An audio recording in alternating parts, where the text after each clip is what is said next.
So I'm sitting here today in the Cotswolds with Daniel Szor. Firstly, Daniel, thank you so much for giving us the time and showing us around and being so gracious. So start off with, what are we drinking and why is this whiskey telling your story best? Sure. Well, we're going to be drinking our signature single malt whiskey, which is many things. It's our first ever whiskey. It's the one we released first in 2017 when it was 3 years old. It's our longest, it's our core SKU. It's our longest running, longest selling whiskey. It's also our largest selling whiskey. And it's very much what I see sort of as our future, partly because of the taste profile, partly because of the sort of financials behind it and how we're pricing it, and which is something I think is really important, that English whiskey be both approachable and accessible from a price point of view as well as a flavor point of view. Yeah, okay, great. Oh, well, let's Should we do it? pour a glass. Okay. Now, I understand that this reading your bit of your backstory and origin story, was this journey into whiskey really started essentially with a cask? Is that right? Yeah, or? it did. It started with a trip to Islay, and here we go. Thank you.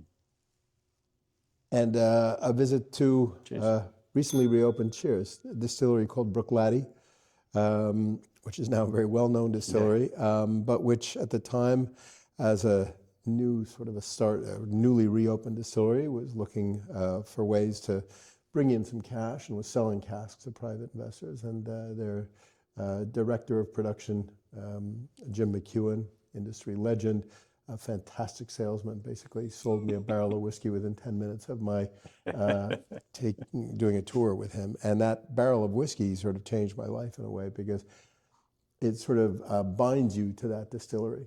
And I sort of then followed Bruichladdich very closely for 10 years. And it was a fantastic story, probably the most interesting story in whiskey at that time to be following, because they were pushing the boundaries in terms of terroir, in terms of selling whiskey not just as a product, but as people and place. And then, of course, a spectacular sort of exit into the arms of Remy Cointreau, very also fantastic company.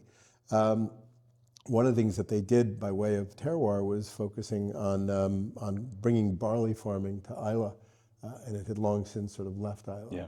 And I just thought that was fantastic. And looking out on a field of barley outside my home, which is about 3 miles away from here, which sits in the middle of someone else's farm, and that someone else happened to be cycling through malting barley that year. I kind of put two and two together. I thought of Islay barley, Cotswolds barley, and the rest was kind of history. What was it in the 10 minutes that made you, what convinced you in the 10 minutes to buy the cask? To buy the barrel?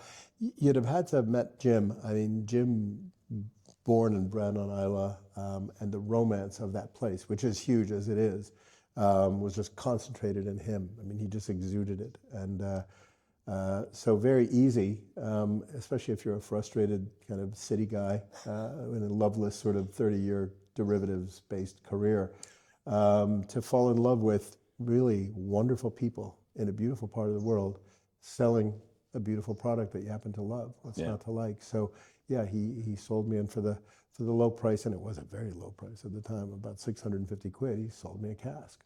That's a good investment. Cheers. And how long did it take from when you had that sort of, whether you'd call it an epiphany or a eureka moment of sitting here and at home thinking about it, how long did it take you to go from there to this, actually start doing something? You know, when did you move in terms of? I put it out of my mind distinctly at least twice, which is what you should do with these kind of ideas when they pop into your head, particularly after a couple of glasses of wine and a nice Sunday lunch. So I'm terrible at that. Well, I said that's just the musings of a Sunday afternoon. And I mean, the company that I worked for was going through a really hard time, so I was having to think about what life after them might look like. And I'd been with them for almost 30 years. And through those 30 years, I loved the people I worked with. I loved the success that we had. I never really liked what I did. And I always wondered whether I was the type of person that would ever live to work, or whether I was just the kind of guy who worked to live. Yeah. And it was in that spirit that I came up with this idea after having spent a lot of time thinking about what I'd do next.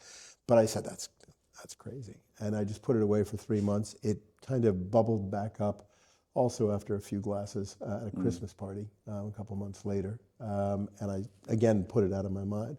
The third time it came back up was when I was visiting a Whiskey Live show in New York City in April of 2013. And to my amazement, I'd never heard of half of the people who were exhibiting at that Whiskey Live.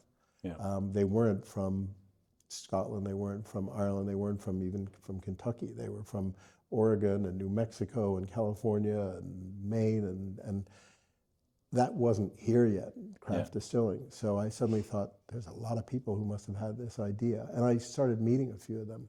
So before I knew it, this industry was almost welcoming me in, to the point that I thought maybe I'd better give this a thought. And I went back to the only person I knew in this business, was the guy who sold me the cask 10 years prior, who by then was a rock star. You know, Jim McEwen was, I mean, his master classes on Islay were getting 400 or 500 people. And I said, I've got this crazy idea, largely because of you. And if it's a bad idea, please could you tell me so I don't just waste my life savings on this. But being who he was, it was, lad, you've got to do this. It's your destiny. And he did not only that, but he also introduced me to the guy who helped me build the distillery, who was his old boss at Bowmore. Oh, right. So everything felt a little kind of karmically just planned almost. It just happened. So you and I have got something in common, both finance, banking people. So I was an investment banker doing M&A, big strategic financings and everything until 2009. Basically, I decided I wanted to start building businesses and doing my own thing. Yeah. Went through most of my banking career was in mining related, mega project kind of stuff, multi-billion dollar, complex, stressful things. And then I thought I wanted to start building something, basically, have a go. And if it failed, or if it fucked up, basically, you could always go back to banking. Was the sort of the if you like, the retreat. Thankfully, I've never had to so far. But I went through a journey, then took on a major project, as I mentioned, up in the North York Moors National Park, the Woodsmith mine. That was a decade. And towards the end of that, I was in this position of, what do you do next? So by then, that would have been like my third startup, if you like. And my sort of guiding principle is I want to do something fun. And it was, I had some guys in my team who were ex-Diageo guys, and they were like, well, if you want fun, then, because I was already making cider at home, and then I'd already started making vodka at home. Well, as my then master distiller told me, it wasn't vodka because I hadn't got it high enough ODV. So it was basically like just an extreme ODV style thing. And then I sort of went into that, but I'd already started multiple businesses. But was this effectively your first startup? First, yeah. All right. And how long from when you decided you were going to make it a business till you actually started producing it? What was the sort of life cycle as that? I was only about 14 months from literally, and I remember this was because Jim's kind of benediction, his sort of blessing, his, go forward, my son moment, that was during the Islay Festival of 2013, so it's May 2013. And our first barrel was cast September 2014. Wow. So I moved very, very quickly. But again, as I said, I think things sort of in a way just opened up. First we had to find a property, and we found, we looked all over the Cotswolds. It's not easy to find land in the Cotswolds, and particularly land with the right planning permission and the right look and feel, but we did 3 miles from home, which was really amazing. Then you need the kit, and at that point, distilling was extraordinarily hot, and some of the big still makers were running 1 to 3 year waiting lists, but somehow we managed to get ourselves to the head of that. So we had the kit, and and the rest was sort of history. We did a big build out on the site. We bought a 4-acre site with 2 half-built buildings. One of them became the distillery. The other one became the sort of offices and miniature visitor center. And we opened our doors on the 1st of July of 2014. And the distillery was still under construction while we began doing our tests on coming up with a gin, because that was always going to be a product alongside the whiskey. Yeah. And that took us about 2 or 3 months of research. And conveniently, we happened upon the final recipe after a pretty major process of trying 150 botanicals, doing 60 gins, 12 semi-finalists, 3 finalists, on the day, or the week actually, that the Scots were finished plumbing in the new distillery. And by that point, my team of 3 distillers had to get to work actually making stuff. So. And so the gin was that always a conscious decision that you wanted to have a gin longer term, or was it more of a cash flow bridge to get you through that first 3 years of whiskey? A lot of folks come to me and say, weren't you smart to sort of come up with that fantastic gin to help fund your whiskey? And I said, well, first of all, I didn't have the idea. I wasn't smart enough to think of that, and I didn't make enough money with it anywhere near to fund all these casks behind me. But to our great surprise, what we ended up with was the right product at the right time in the right market. And it was a fantastic product. And for somebody who never particularly loved gin, I am a great lover of our gin. And I think the reason for that, and it's the same for everything we made, and the plan was to make as many things as we possibly could. And we have made pretty much everything you can make in a distillery. And it's all been fantastic because we always focus on deliciousness. We focus on big flavors and balance. I would say if I want this place to be known for 2 things, it's that our house style is big flavors and a balance in whiskey, balance between the wood and the distillate, and gin, balance between the different botanicals. So I think if you lead with your heart, you could say, or with your taste buds, if you have a good sense of what is good, and you keep that to the forefront, you'll do generally okay. But with the gin, we had no idea that it would take off the way it did. We just expected that it would be nice to have, well, we thought it would be nice to have something on the shelf for 3 years before we could actually have whiskey on it. Yeah. We sort of were riding right into that gin boom that went absolutely nuts through that period. Yeah. But it's an interesting, gin is in terms of competition, is just an insane market. It is no barriers to entry. Yeah. Anybody can sort of set up and flavor a vodka and make a gin. So, yeah, and that's a sort of a lot of the myth of like the marketing of gin brands is, they tell all these stories and then you actually try and understand, well, can we go to your distillery? Oh, no. Yeah, exactly. No, it's all outsourced, and no, we're just a marketing team in London, and, which I find I really was hard. sad. Sadly, I say I'm happy I was, but economically perhaps less. I was completely the other way around. I didn't understand the importance of brand and the importance of marketing. I thought the importance was just simply making good liquids, and that somehow that would do it for you. Sadly, that's perhaps not the case. Yeah, so that's another question, is in terms of coming into the industry like me as an outsider, did you see that as a huge benefit in terms of you came with a different perspective, or did you see it as sort of an unnecessary procession of mistakes that you make as an outsider because you just don't have all the experience? No, not at all. And I think people coming into the industry today probably would have so much more.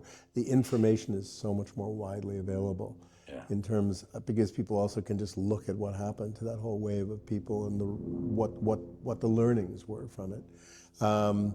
I just did a talk with the livery for a whole bunch of new distillers and would-be distillers, and a lot of that just came straight off of me prompting AI to talk about what I went through, what I lived with, and what you should know as a startup distiller. And I looked at what came out in the average 2 seconds that it takes for these things to come out, 26 slides. I said, my God, if I had had this 12 years ago, if I'd had this knowledge. But no, I think in answer to your question, was it a good thing or a bad thing? I'll probably let you know in 10 years or 20 years. I think on the one hand, what really can differentiate you is if you do have passion for it, if you care about the product and the real values, that horrible A word everybody uses, the authenticity that you imbue your product with. That you can't make that up, you can't outsource that or source that in from somewhere else. On the other hand, you do need to understand the importance of brand, the fact that you're selling a consumer product which will net you 5 or 10 quid a bottle. So not thinking that scale is important is, unless you're willing to be a one-man band, an artisan, you need to embrace that. Yeah, absolutely. Now, you're from a funding standpoint, you used crowdfunding for a couple of things along the way. We did a couple rounds, yeah. How did you how did you land on that as a funding route? And would you have done anything different around that, or happy with what you did with that? Well, there's a few things that this country actually does decently to kind of encourage entrepreneurialism, and very few things at this point in time, I would say, because it's just gone downhill for the last 10 years. But I think that, for example, the existence of a relatively robust crowdfunding kind of ecosystem is a good thing, particularly for consumer brands that play to a certain degree of romance, and whiskey has always had that, or distilling in general. EIS certainly is a wonderful program. When I tell people in the States about that, they're just amazed that the government is actually going to allow for a 30% margin on what you value yourself at, which is always different than what an investor is ready to value you at. So that's very useful. And those are the reasons. And I think also the fact that obviously as an unregulated offering, it's very difficult for you to tap into the wider pool of prospective investors, whereas doing a crowdfunding allows you to be a little bit more public about that, so you get a little bit more visibility. And in the end of the day, I think there's an argument to be made that everybody who invests in you, who's an equity holder, even if it's just down to one share, is to some extent a brand ambassador. And that's a good thing to have.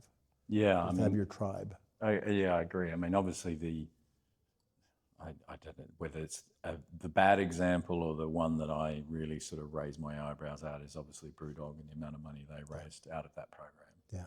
And everyone at the end of that effectively getting nothing other than discounts and loyalty and feeling good along the journey. But they raised something like, I think it was over 100 million. Yeah. And extraordinary.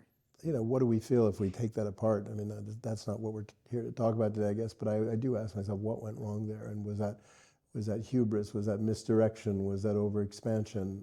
They certainly were very much in the right place at the right time. Similarly, victim to industry cyclicality, and brewing, has seen some of that. Distilling's now seen it. Wine has seen it. Yeah. I always say that if you'd asked me, and I did do my SWOT analysis, looked for my black swans out there. There were a lot of swans hiding out there that I wouldn't have known about in 2014. I wouldn't have known about Brexit. Wouldn't have known about COVID. I certainly wouldn't have known about Ukraine, Iran, Trump, Putin, Truss, Reeves, what else? Cannabis and Ozempic, let's not forget those. So, you do need to be able to roll with the punches to some extent. Yeah. So I guess the other end of the spectrum, so crowdsourcing being one, is you also managed to have Berry Brothers invest in you guys. How did that come about, and has that been a benefit to the business beyond just capital? Yeah, I think so. The way it came about was that we had a lot of contacts with Berries in many different ways. One way which didn't really matter for this, but I was always a huge fan from the day I walked into that shop as a whiskey geek, just loving the history that hit you from all sides, and buying a lot of their bottlings, etc. But I also got to know a number of the folks, including Lizzie Rudd, the chair, through the Worshipful Company Distillers, which I'm master of this year, and I've been involved with for 10 years. And that's how it sort of came about. And they came up and they saw who we are and what we do, and I think liked what they saw. But what we've gotten out of the association is, I think we've welcomed somebody into our family who is an outfit that I hugely respect. 330 years going on, I think, of history in family control. One of the great things about this industry is how much it involves generational management.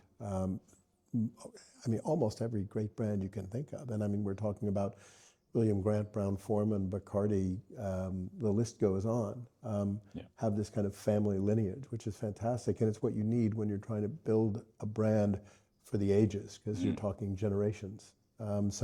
They are a constant reminder to me of what can be done with really wise sort of stewardship, passion, reputation building. Yeah, cool. Now you mentioned one of them, but you co-founded and chair the English Whisky Guild. Yep. And you, as you say, you're now the master of Worshipful Company of Distillers. Did you intend to become the public face of English whiskey, or did it just sort of happen? Because did you think someone needed to step up and take it on, or how did you end up in this? Most definitely the latter, Chris. I mean, if you look at this bottle, it doesn't actually say English whiskey on it. Right. It does say product of England because it's made in England, and I wanted to. Was that a choice that you didn't want to have English whiskey on there? It was a choice because English whiskey didn't really exist to me, and I know that there were a few. We were, I believe, the fourth ever in the last 100 years to make English whiskey, by my count, of which one really never set out to do it in a big way, Hicks and Healy. But then you had Andrew in Norfolk. You had Adnams in Suffolk, and we were number 4. Lakes came out just after us, I think, as number 5. I didn't really want to create a category. I didn't think there was a category to create. I didn't know English whiskey. And being 4 of anything at the size that all of us are in the world does not really make for a category. I was really excited to be Cotswolds whiskey. That was as disruptive as you can get. Nobody has ever made whiskey in the Cotswolds, and I liked the idea of being the first. I mean, why should you not make whiskey in the Cotswolds? You've got the raw materials. You've got the barley growing all around us. Certainly beer has been brewed in the Cotswolds, booze has been made. But what interested me about the Cotswolds was the barley and the 35 million people coming to the Cotswolds every year. And the beauty and the romance about it, because I had been completely taken in by the beauty and the romance of Scotland. And having then moved to the Cotswolds for weekends at least, I found that there was nothing that the Cotswolds, that Scotland had that the Cotswolds didn't have. So long story short, I want to make Cotswolds whiskey. I want to be the first. And tap into, I wanted, somebody called me the other day, the whiskey version of Daylesford down the road. I thought, I will take that because Daylesford was a big inspiration to me, being a company that successfully branded, in effect, this part of the world to aspirational consumers. But little by little, more and more whiskey distilleries started popping up in England. And then it became a question of, well, should we maybe try and get together? And in the beginning, that's all it was going to be. It was going to be a get together, which I found a conference room in London to take us all. And sadly, it was over the first lockdown. So we couldn't actually do it. We had to do it on Zoom. But I'll never forget that Zoom call. There were all these little squares on my screen of people who were really happy to have been brought together and to talk to each other. And just as a little aside, I will say that that's the thing that is the most enduring about this choice that I've made to be in this business. It is the nicest business you'll ever find. I'm sure you see the same thing. Competitors. Well, the fact we're sitting here having this conversation. Absolutely. We are competitors. Is but, testimony. Competitors help competitors. Knowledge flows. We all make a product which is designed around conviviality and friendship. So, that's right. And this was another example of 20 or so odd English whiskey distillers, maybe 15 to 20, I guess, at the time that were on that call in 2020, who were actually really happy to get to know one another and talk about ways that we could work together. And that's how this all came about. Yeah. And then we, because I get it all the time. I'm sure you get it as well. So someone with an American accent leading the English Whisky Guild, and an Australian sitting here talking to an American. I always say, I've been here for 20 years. I've got the wife, I've got the passport. I cannot lose the accent. And I was born here, and I'm still considered an Australian. So. I feel, in fact, actually, I'm also French because I lived in France for 10 years and I took that nationality. All right. And I feel actually a lot more proud of the 2 acquired nationalities than I do about the one that I just happened to be born into, because they're places that certainly at the moment. Definitely at the moment, yeah. But they're places that have accepted me and allowed me to flourish in different ways. And so I was really happy to lean into the English whiskey story. And I do honestly think, this is the thing that I think is amazing about English whiskey, is that the more English whiskeys I taste, the more English whiskey makers I get to know, the more I see these as kindred spirits in every way. Yeah. And the more you want to be part of this group and help do what you can to help push it collectively up. Yeah, I mean, and I think you and the Guild have done a fantastic job with the GI. I mean, I'd be interested in hearing your thoughts about where we've landed with that and the things that are good. Obviously, we've got a few shots fired by the Scots at us in terms of, thou shalt not use single malt and all this sort of rubbish. But how do you feel about where we've landed with that and what it creates? Is this which will be a multi-generational category. Absolutely. This is the foundation stone of this is what English whiskey can be. How do you feel about where we've landed on that? Absolutely. Well, firstly, a big thank you to the Scots, because they have created a dialogue, and that's putting it kindly, that has done more to put English whiskey on the map than all of our marketing budgets together could have done. Well, maybe not yours, but certainly mine. I couldn't afford to get that much PR, really. And that's what we all collectively need more than anything else, is awareness. Well, I want to start off by maybe putting myself on the record to say that I think the efforts, and there have been huge efforts made collectively by the Guild, and particularly by certain people, and call out to Gore Ramutar, who's in the Guild and has been the real main point of contact with DEFRA, getting this whole effort together, and I mean the painstaking drafting that's gone on. I mean, literally 2 years, most of the time during which the Scots were made fully aware of what we were writing until sort of the last minute when they wanted changes, which they in effect tried a little bit to bully us into collectively, in which we said no. But despite all of these efforts that have been made, it's actually, as far as I'm concerned, not the most important part of the work that the English Whisky Guild is doing. That being said, I've never been a big regulation guy. I don't like regulation. I don't like to spend a lot of time thinking about it. I know it needs to exist, but I'm pretty happy to leave it to people who are kind of more into it or better at it and whatever.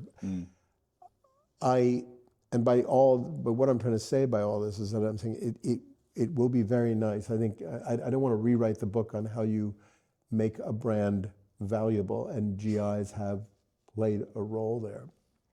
But obviously I'm also recognizing what we have stated publicly is that what we've tried to do as a guild is we've tried to create this GI with enough leeway to allow folks to be creative. And there is a lot of creativity going on in English whiskey. So not to kind of constrain them too much, but to provide some degree of insurance to consumers that things aren't being passed off and that whiskey isn't just being brought into England and thrown back out, whatever. But so where that goes at this point is still up in the air, amazingly, after all these years, and hopefully it will come down on the right side. But I think what's much more important is a point you just mentioned before, which is this idea about legacy and about building something that's bigger than us. I think that's what we all, and I don't think I really even thought about it as much until I heard it from other English whiskey makers making that comment. And suddenly I said, damn, that is true. We are doing everything that we're doing, sitting in these meetings or whatever. It's not really only about us. Yeah. It's about the next generation and the generation after that. And that is really exciting. I think that you're in at the start of something which hopefully will go generationally. And that's what I think we should all be doing, and be conscious of the fact that this is not a quick in, quick out. This is you're doing this for the very, very long term. Yeah, I think the GI, in terms of what it does, hopefully certainly creates the space for us to do what we're doing with Three Writings in terms of our partnership with Theakston and Thomas Fawcett and how we're working that, which obviously in Scotland you simply can't do that. But in doing what the rationale of what we've done is we're tapping into almost 200 years of experience in malting and brewing Yorkshire barley and taking it into like high quality beers, and the level of expertise and skill in there to then create what we use as our wash for our whiskey is an incredible opportunity that you simply couldn't get. But as we were talking earlier, as we walked around, I mean, so much of what we're trying to do with Three Writings is imbue flavour all the way through in every step and only pursue that. Like, that's the goal, like you were talking about liquid quality. That is the obsession from the very beginning of how we've chosen the malts we've got.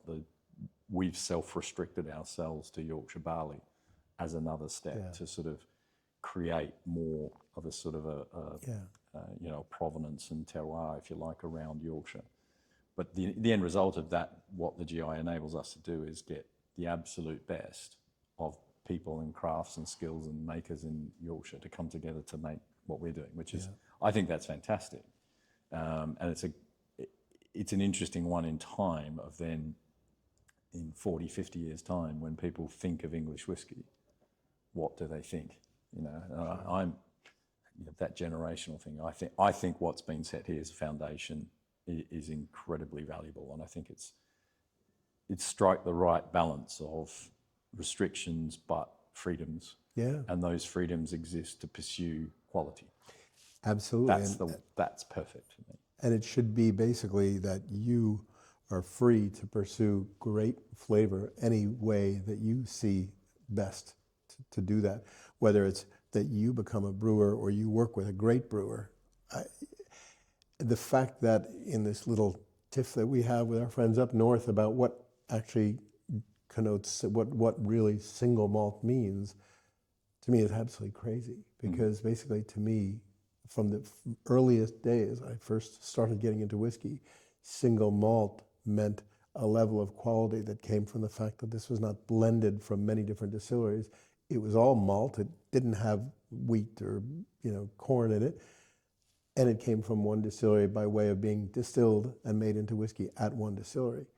And when you think about the fact that in that very market there's people who not only don't brew, but they don't distill, but they're essentially just sourcing from other people who do. And of course, in the States and other parts of the world, that's rife.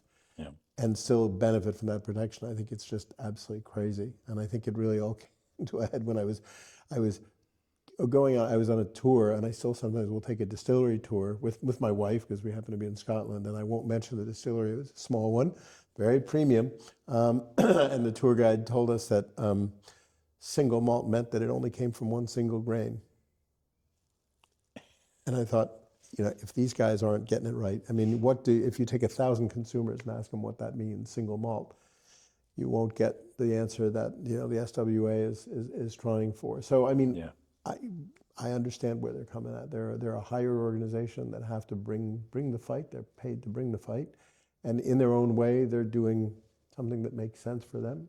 I get that, but what I care a lot more about is that there's folk like you out there, and like everyone I've met in English whiskey, who are small producers trying to extract maximum flavor, and that should make us the darlings of the consumers who are looking for the same thing. Now, it's an interesting distinction, and I think by the basis of the story you told at the beginning about how you came into whiskey and the people that you worked with, Andrew's perspective was one. He was very clear in saying, I want to be very, very clear. There is a huge difference between the Scottish distilling industry and the distillers and the SWA. He said that we've had nothing but support and friendship and openness from all the distillers and distilleries and everything around that, but the SWA being a very different thing. Sounds like you have a similar perspective. Yeah, very up close and personal. I mean, I've sort of seen that, and I've also heard that view in terms of this is what, as an organization, this is what our mandate is, and we're not rethinking our mandate because of you. And if we lose this particular little tempest in a teapot, we'll at least be able to go back and say we did what our organization was mandated to do. And that's fine. What I care about is this small band of folk who are trying to do something really challenging in one of the most challenging times, and they are really fighting what for me is the good fight, which is it's not all about quick sort of commercial domination. It's about really making a great product, which ought to stand at the heart of what a new category is about, and just trying to do whatever it is I can to survive myself and trying to help everyone else do the same. Yeah.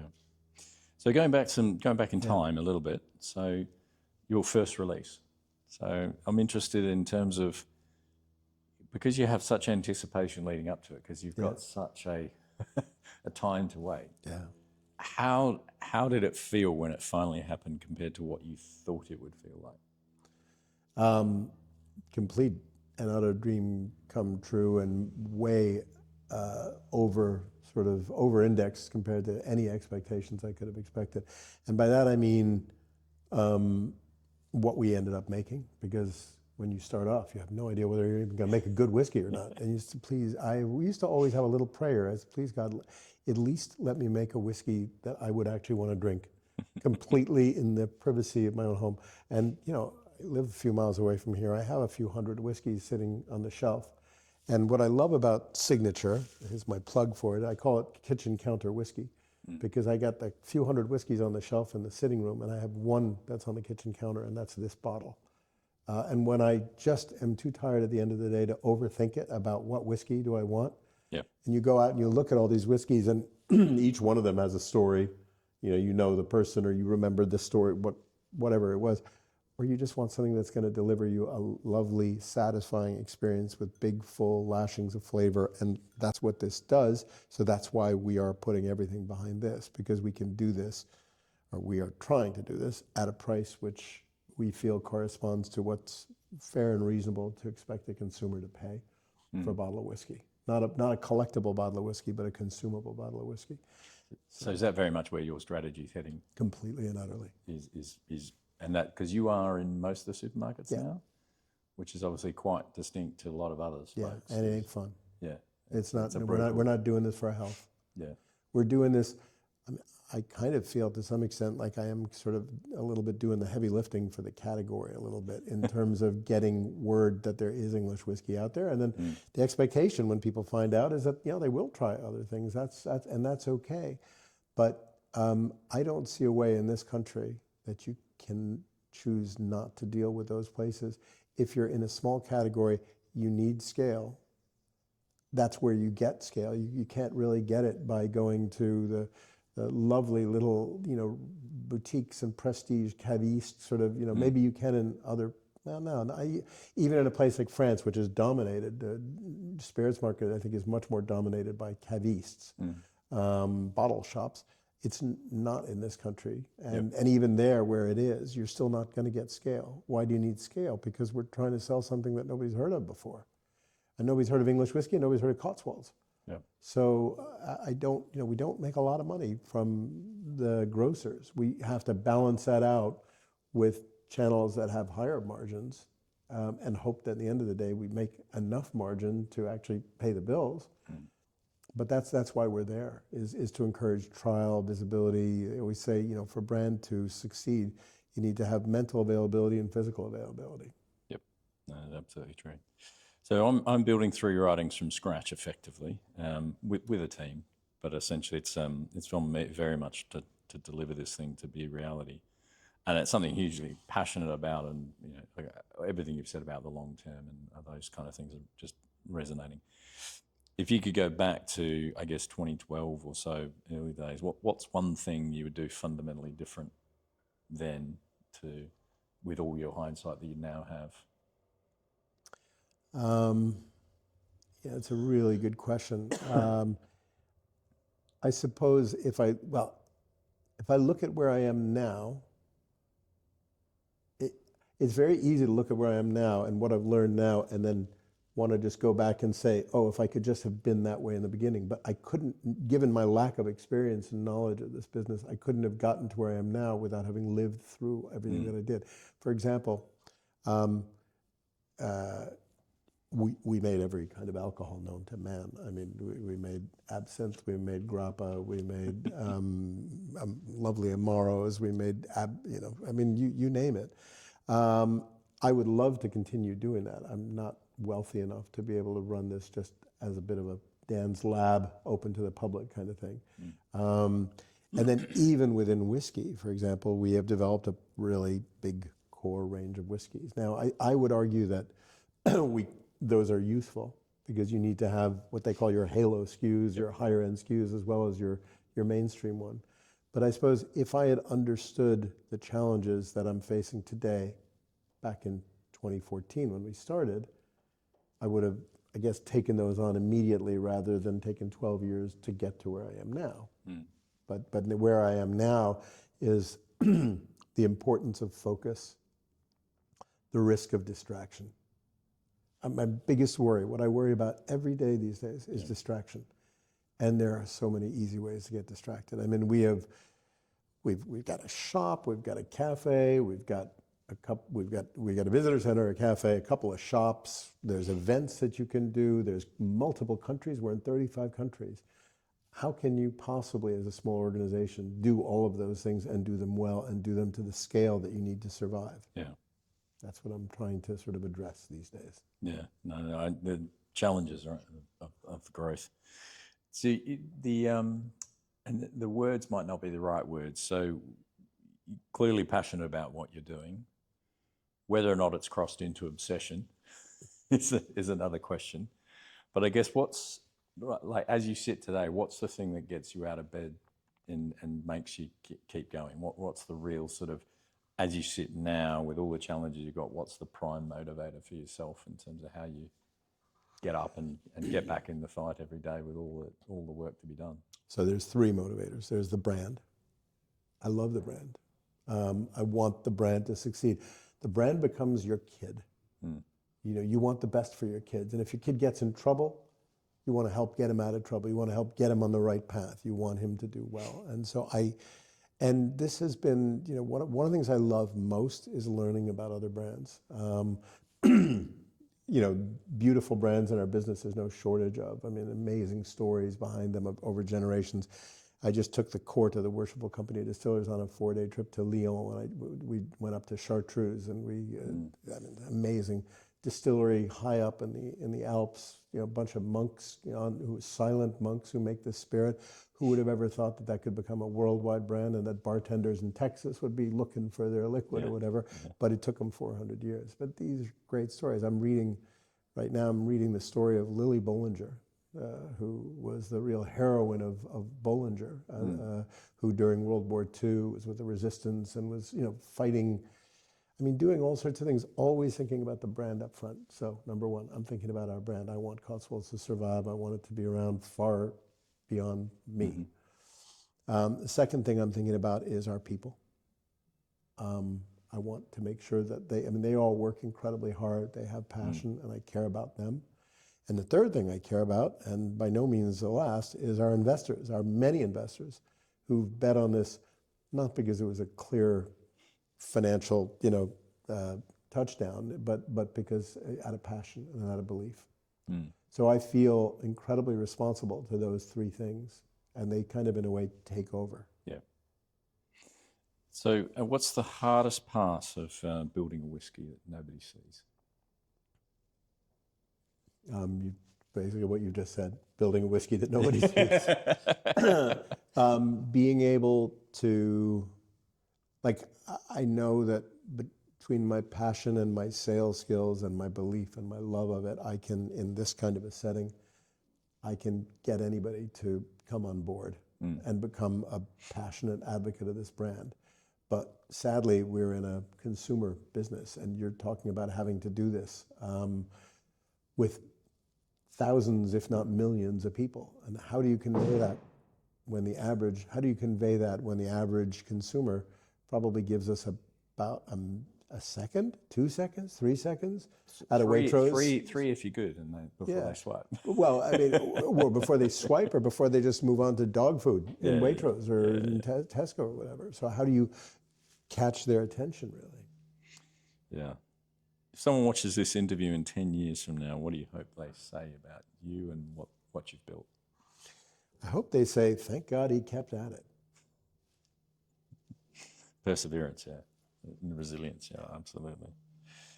What do you think, what's one thing you wish more people understood about English whiskey?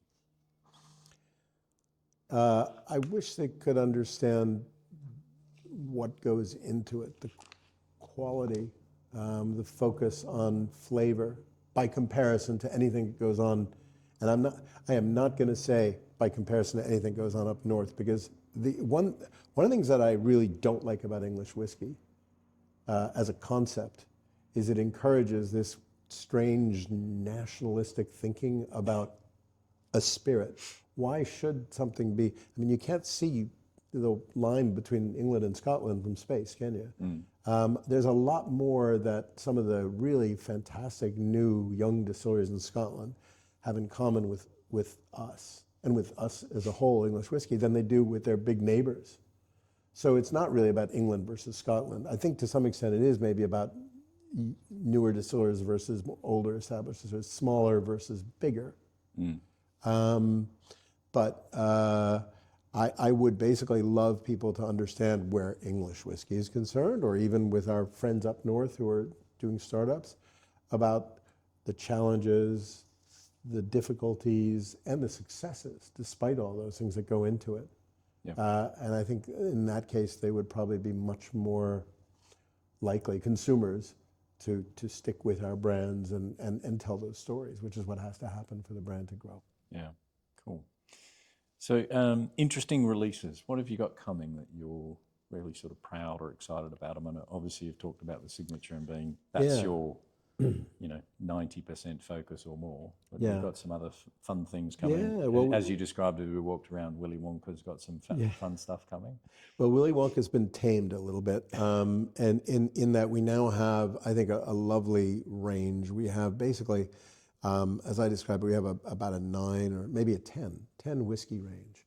But I can explain them, and I was always motivated by having a lot of core releases because I always was frustrated by new distilleries who, for lack perhaps of stock or knowing where they were going, would put out limited releases left, right, and center.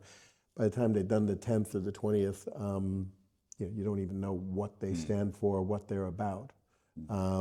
So it was really important for me that the first whiskey we came out with when I was 3 years old, and we didn't put it out, by the way, because we had just hit that point, we had to put it out. We really did believe it was ready. Frankly, given the way we make it, it was ready well before 3 years because we're using first fill casks, so a lot of flavor put into it, and a very pure distillate. So the whole thing kind of worked very early. But what we, what I cared about was having core whiskeys, and we have 6 core whiskeys, which is a lot of core whiskeys. That means these are things that they might go out of stock here and there, but we're going to keep on making them. So you'll always be able to get Founder's Choice or peated cask or sherry cask, etc. We have 6 cores, and then we have 3 limited releases, 2 of which are seasonal, one in the spring and one in the fall, and then single cask popping up during the year. And then we have this collaboration, wonderful collaboration with Highgrove, with the King, which is lovely, that we make a whiskey from barley grown on Highgrove that's actually branded as Highgrove single malt. So the long story short is that's 10 whiskeys. That's like enough. And particularly given that 3 of them are changing all the time. Yeah. So we just came out, for example, with the spring limited release, and that's a series that we call Hearts and Crafts. And it's always some exotic cask, which doesn't figure in our core releases. This year it's a Madeira. Last year it was a Calvados cask. And it's done with a nod to the arts and crafts movement, which is Cotswolds born and which stands for all the right things. It stands for craftsmanship over industrial. And we even put a William Morris wallpaper on the tube to sort of signify that.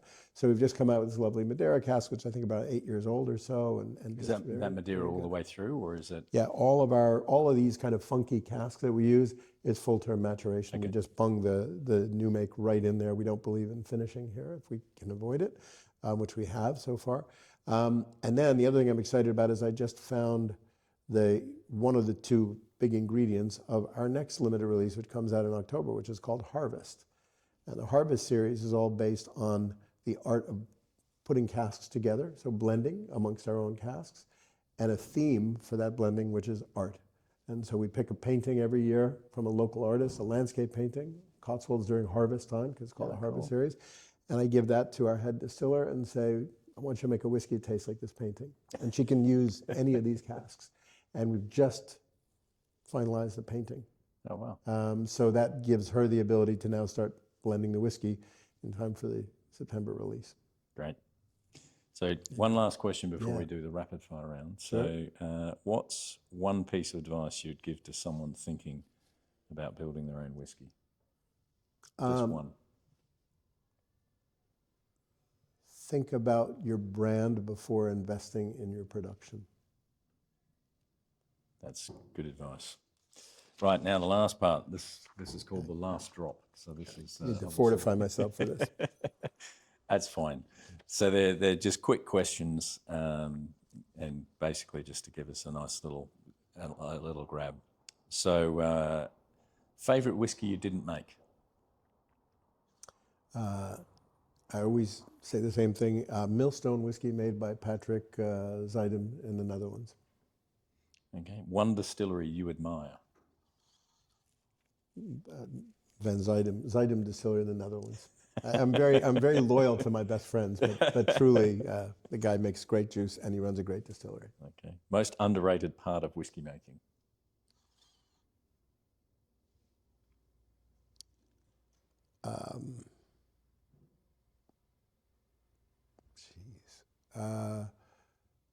It's underrated.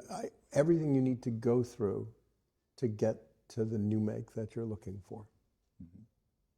Most overrated part of whiskey making?